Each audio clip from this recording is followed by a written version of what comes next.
O som do vento já não existia. As cidades haviam se tornado silenciosas como catedrais abandonadas, e o céu, uma tela estática de nuvens cinzentas. Em meio a esse silêncio, uma única estação orbital ainda transmitia sinais. Fragmentos de vozes humanas, ecos perdidos de um mundo que já não respondia. Foi nesse vazio que Elias, um engenheiro solitário, recebeu uma última missão: decifrar a mensagem que vinha da Terra, embora a Terra já estivesse morta há 50 anos. Ele não sabia o que iria encontrar, mas uma coisa era certa: alguém ou algo ainda estava chamando. Elias olhou pela janela da estação e viu a Terra como um fantasma azul desbotado. A superfície parecia um mosaico de cicatrizes, e os mares, uma lembrança distante. Naquele instante, ele sentiu o peso de todos os séculos de humanidade repousando sobre seus ombros. Às vezes, o silêncio era tão profundo que ele acreditava ouvir o eco dos antigos sinais de rádio, transmissões perdidas de um tempo em que as pessoas ainda falavam entre si. Essas vozes, quebradas e repetitivas, se tornaram a única companhia que ele conhecia. A solidão o havia moldado.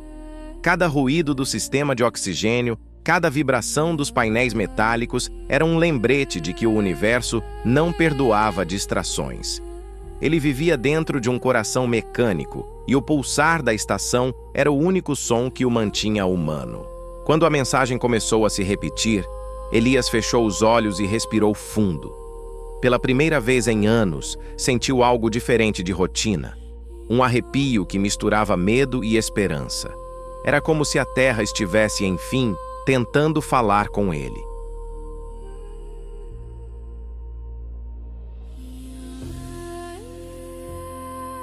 Elias vivia na estação Orion 7, um anel metálico que orbitava o planeta devastado. As janelas mostravam o azul acinzentado da atmosfera quebrada, onde relâmpagos dançavam como lembranças elétricas. Quando o sinal apareceu, era apenas um ruído, um padrão binário que se repetia a cada 42 segundos. A sequência formava uma palavra simples, mas impossível: voltem.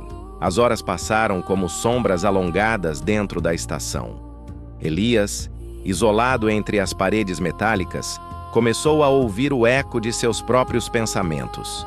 Ele tentava ignorar o som repetitivo do sinal, mas o padrão binário parecia se fundir ao ritmo do seu coração.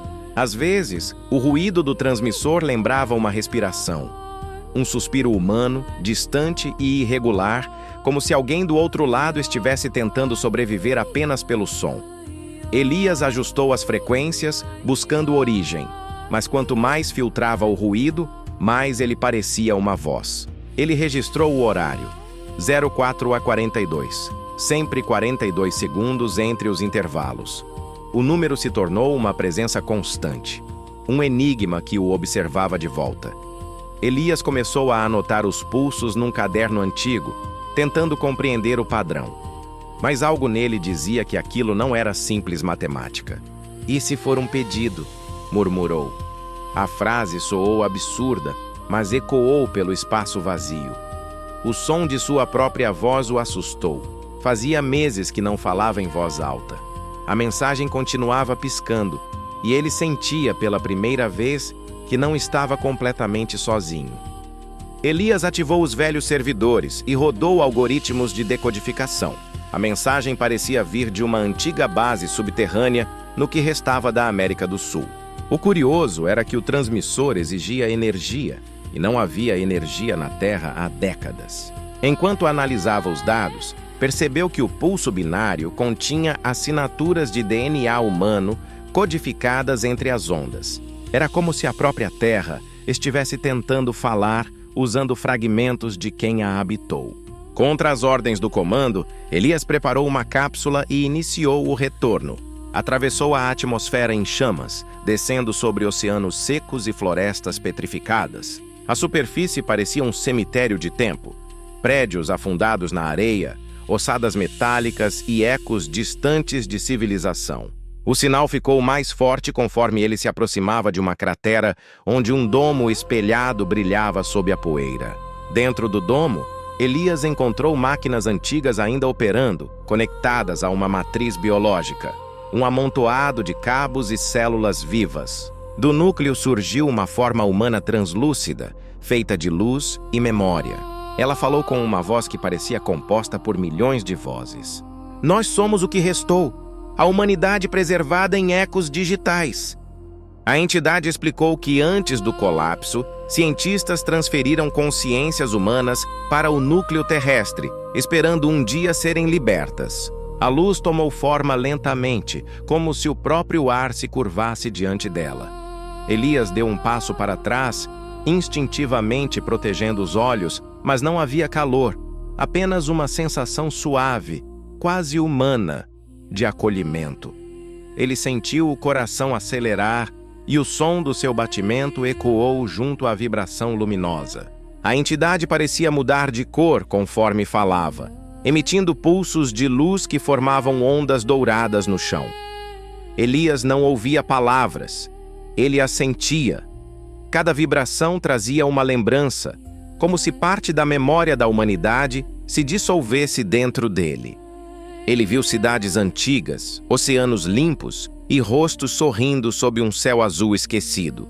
Você não está aqui por acaso, disse uma voz dentro de sua mente. Você é a continuação do que fomos, a lembrança que se recusou a morrer. Elias tentou responder, mas sua voz falhou. Lágrimas silenciosas deslizaram em seu rosto, refletindo o brilho dourado da entidade. Pela primeira vez, ele sentiu que estava diante do verdadeiro significado da palavra vida. A luz ao redor começou a girar em espirais, e Elias estendeu a mão. Quando seus dedos tocaram o ar luminoso, uma onda de energia percorreu seu corpo. Por um instante, ele viu milhares de rostos, homens, mulheres, crianças, todos olhando para ele. Então a voz voltou. Você é a ponte, e a ponte deve escolher entre lembrar ou renascer. O pulso de 42 segundos era o código-chave para reiniciar o projeto. Elias percebeu que ele próprio fazia parte do sistema, um clone programado para retornar quando fosse seguro. Sua memória de infância, suas lembranças, eram construídas. Mas seus sentimentos não. A entidade o convidou a unir-se à nova Terra, um plano de consciência coletiva capaz de renascer em outra forma. Por um instante ele hesitou. Olhou para o céu sem estrelas e pensou. Talvez a humanidade nunca tenha morrido, apenas evoluído. Elias conectou-se ao núcleo e a luz o envolveu. Seus átomos se dissolveram em dados e energia, transformando-o em parte do canto digital da Terra. Da órbita, a estação Orion 7 captou uma última transmissão, um novo pulso binário. Dessa vez a mensagem dizia: renascemos.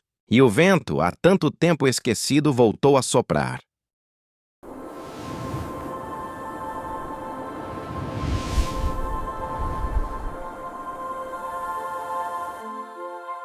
Como todas as histórias que contamos aqui, essa também é apenas uma possibilidade, mas baseada em algo muito real, o que já sabemos, o que sentimos e o que deixamos de fazer.